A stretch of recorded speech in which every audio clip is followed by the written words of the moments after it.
Farzandingiz maktabda darslarni o'zlashtirishda qiynalayotgan bo'lsa, xotirasi sust, diqqati tarqoq, uyqu sifati yaxshi bo'lmagan va o'zi ham biroz jahldorroq bo'lsa, hech o'ylab ko'rganmisiz?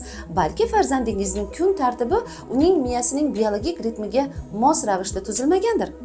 Gap shundaki, bundan 2-3 yil avval Garvard tibbiyot maktabi va Oksford universiteti olimlari tomonidan bir tadqiqot o'tkazilgan va bu tadqiqotga ko'ra, agar bolalarning kun tartibi ularning miyasining biologik ritmiga mos ravishda tuzilsa, bola ruhan xotirjam, stresslarga bardoshli, xotirasi, diqqati kuchli va albatta o'qishda muvaffaqiyatli hamda o'ziga ishonchi yuqori bo'ladi.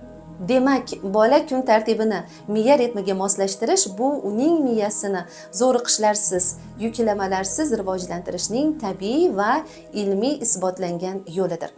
Agar sizga bu borada bepul yo'riqnoma kerak bo'lsa, izohlarda ritm so'zini yozib qoldiring va men uni sizga taqdim etaman.